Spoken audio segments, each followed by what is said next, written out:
There's one question that you need to ask yourself in terms of productivity that will help you double your income, 2x your income in the next year while working 10 hours less a week. It's like my 91-year-old father says, any dumb bunny can make money. If you trade your peace of mind, you trade your health, you trade your marriage, you trade your entire life for it, any dummy can make money.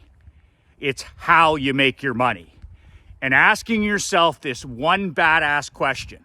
You don't have to read 10 books on productivity. Most people that read or write productivity books, they couldn't organize their sock drawer. And they couldn't organize a one-car parade. This is the one question, the only question that you have to ask yourself as an entrepreneur, as a husband, as a father, as a grandfather, to literally transform your income and literally slash 10, if not 15 hours per week off of your schedule. How would you like that? Double your bank account while working less.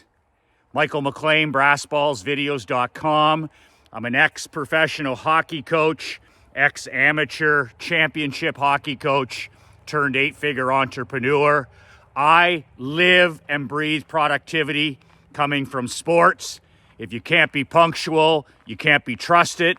I don't deal with anybody that can't be on time. When you're on time, it shows that you care. When you're not on time, it shows that you don't care.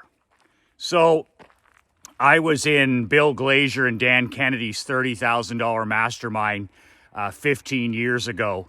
And I mean, I'm in the room with some of the most elite entrepreneurs in America. These guys are making, 8 figures. We had a couple guys in there, 9 figures. I had never, ever, my mind was blowing. But talk about punctuality.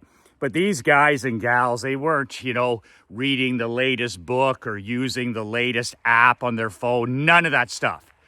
And we were on a break one day at the meeting in Baltimore, and I'm walking to the bathroom with Bill Glazier, and Bill Glazier is one of the greatest marketing minds in history, and he's the leader of the mastermind. And we're walking to the bathroom on a break, and Bill and I are talking on the way, and he says, Michael, he says, you talk a good game, but you don't play a good game. And I had just done my hot seat, my marketing hot seat in front of the group, and I had talked about how I wanted to be, the next number one insurance agent. I wanted to make $1 million a year. I wanted to be the top insurance salesman in the world. All of this stuff. Number one, the best. I wanted to be the Michael Jordan of the insurance business. He says, the problem with you is you talk a good game like you want to be number one, but you don't play the game. In other words, your behavior doesn't match your goals. So I said to Bill, well, what am I doing wrong?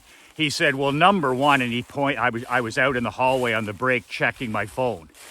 And he said, first of all, you can't afford to do this. He said, do you ever see me on a phone in 2 days? I said, I don't think I have. He goes, exactly.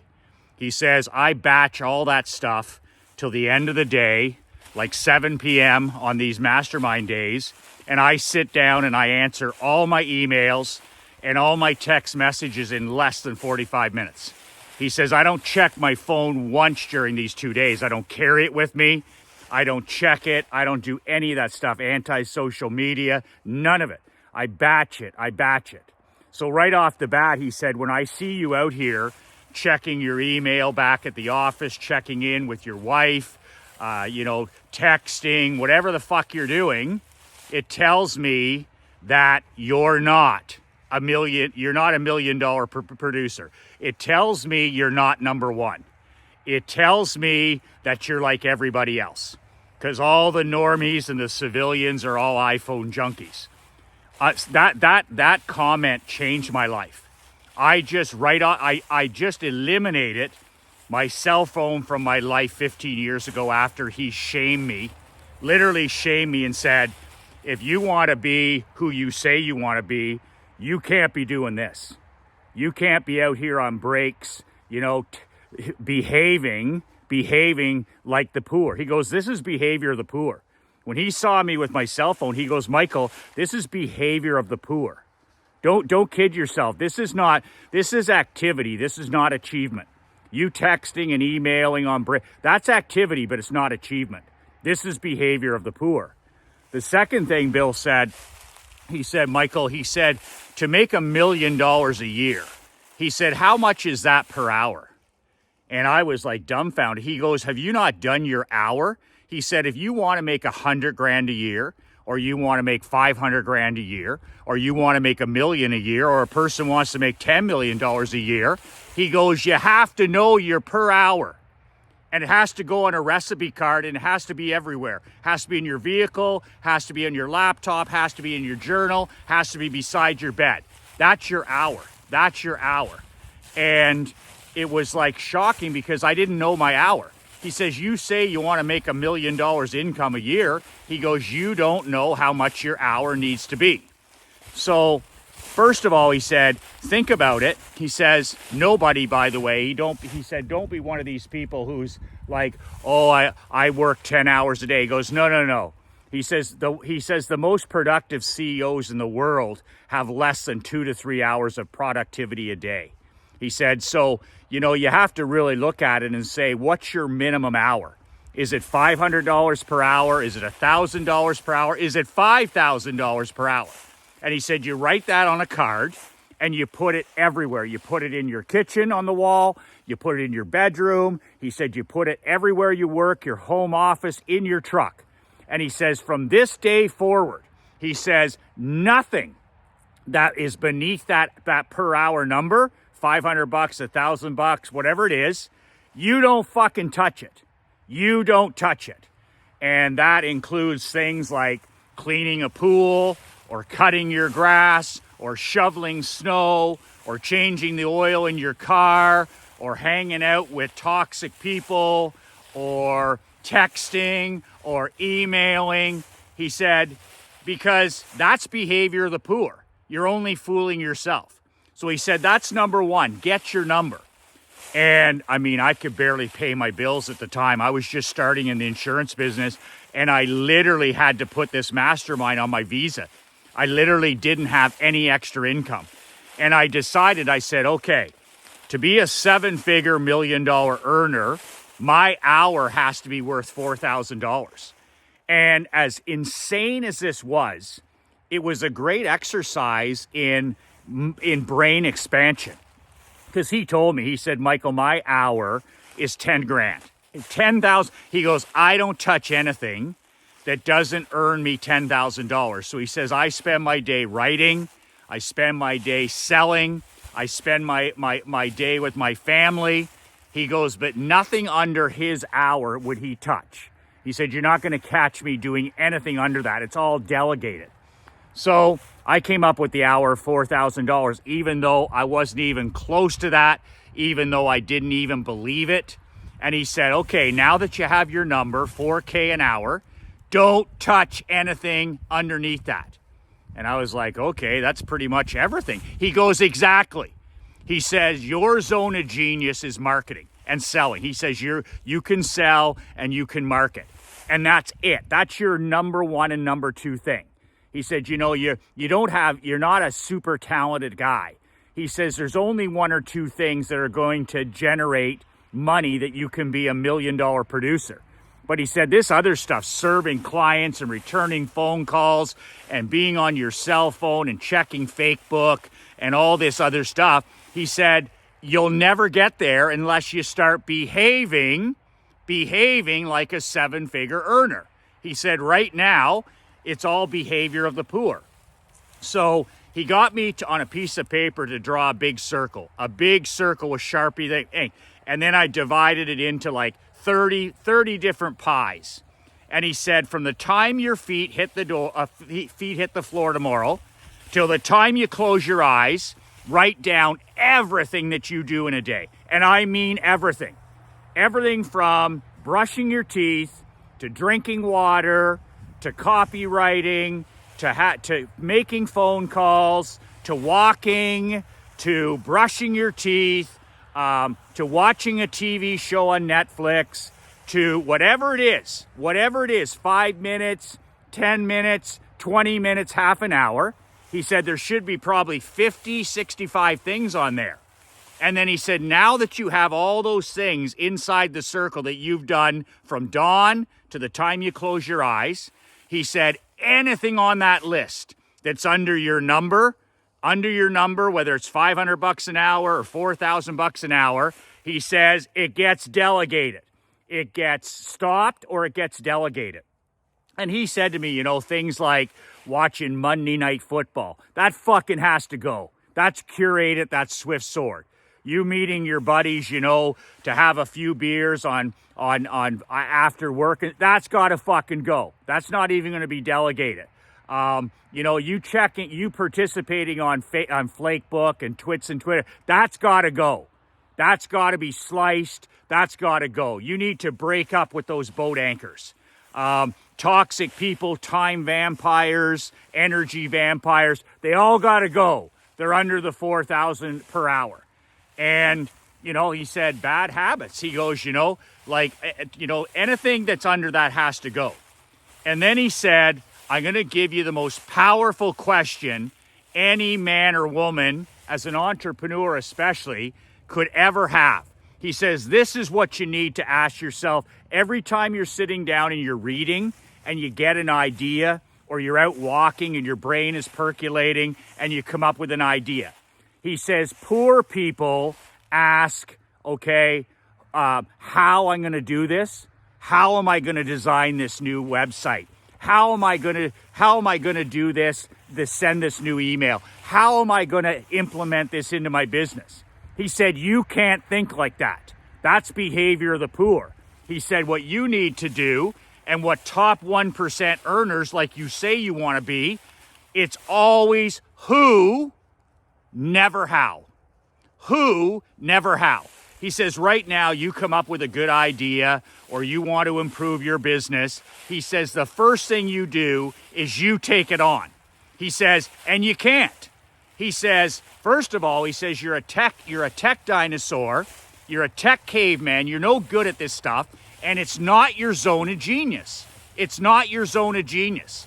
So you fuck around and try and design this website. You try and add emails to your list yourself. You try to send emails to your list. All of this stuff. You're servicing policies. You're taking phone calls from clients anytime during the day. You can't do it. It's below your number. That has to be delegated. And the toxic stuff has to be swift sorted. It has to be curated and swift sorted, and you need to cut the rope with all that stuff out of your life. And he said, so from now on, when you discover something that can make you money, maybe it's an advertising idea, a sales idea, whatever it is, start asking yourself the ultimate productivity question. Who, not how. And he said, when you're sitting in this mastermind, he says, you have how many pages of notes, Michael? How many pages of ideas do you have? And I'm like, I think I have like 17 pages of ideas sitting here for the last 2 days. He goes, you know what? Beside every idea that you've discovered over the last 2 days here, you need to put a dash and you need to put the name of the person or the vendor or the company that's going to make it happen. And he said, your name shouldn't be beside any of them except if it's your zone of genius. He goes, you're a copywriter, you're a marketer, and you're a salesperson. If it's not in your zone of genius, you can't afford to do it. You're no good at it. People are better at it than you, and you can get it done for $20 an hour. I never forgot that advice. So I went back in and I looked at my to-do list, and sure as hell, I got 20 pages of things to do, and none of them are going to get done because I'm already working at the time 60 to 70 hours a week. I can't work anymore. I'm going back to work after dinner. At the time, I wasn't married yet. I was dating Krista. I wasn't a father, so I mean, it was okay. I'm able to pound 70, 80 hours a week, but that's no way to be, a family man down the road. So Bill's like, you better get your shit together, he said, because this is not sustainable. So keep asking yourself the question whenever you get an idea is who, not how. Who's going to take this and run with it? It could be one of your employees. It could be your receptionist. It could be your manager.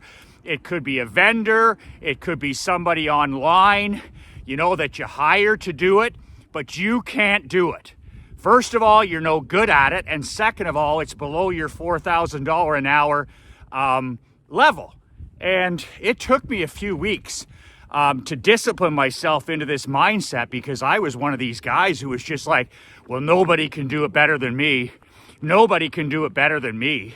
And I would just make a mess of the technology. I'd make a mess, try to post a video. I would try to post something on Flakebook, just a mess. And all the time it sucked, 60, 70, 80 hours a week. So that is the number one thing you need to ask yourself, whether you're in business or not in business, is who, not how. It's not up to you to figure out how to do it. It's up to you to ask yourself, who in my world, or who can I get online, or who's better at this than me, and I can hire them so that you can focus all of your energy, all of your time on the one or two or three things that you're really good at. In my mastermind there with the guys, I was just like, no, Cliffy, woo!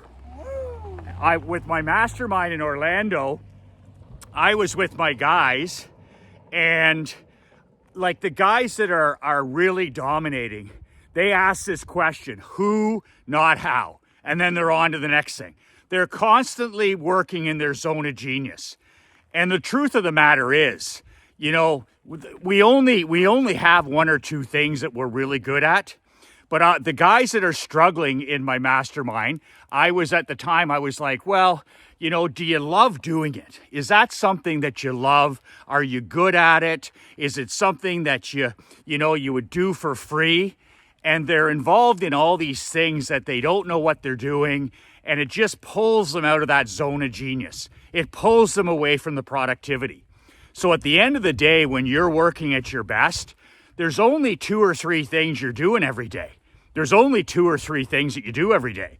Like, Mark has his zone of genius with our business, and my zone of genius is writing emails, shooting videos, and coaching. That's it. Those are my three areas. I write an email every day, I shoot these videos every day, and I coach my guys. And that's my zone of genius. And I gotta discipline myself to stay in it. And whenever I come up with an idea, reading a book or watching a video or whatever I'm doing, it's like, who, not how. Who can do this for me? Can Marc Andre do this for me? Can somebody online can do this? Can a vendor do this? Who can do this better and cheaper than me? And you're going to find out that you'll double your income if you take this one question and decide on the hour. Okay, your hour is $250 an hour, or your hour is $500 an hour. And you say to yourself, I only want to work a 30-hour week. And then you work that back and you say, okay, if I only want to work 20 hours or 30 hours a week, I better get my shit together in terms of those hours that I do work. And then write the pie, put everything in there that you have to do, and just get rid of most of the stuff that you're doing. And then the other stuff below your hour, just make sure that that's who, not how. Who's going to do this from now on? Who's going to send the email for me? Who's going to post the video? And stay in your zone of genius. If you take this to heart, you're going to double your income. You're going to double your income, and you're going to be able to work at least 10 hours to 15 hours less per week, which, like my dad says, any dummy can make money. It's how you make your money that matters. You can download a free copy of my book below, 5 Ways to Unfuck Your Life in the Next 30 Days. my free gift to you at brassballsvideos.com.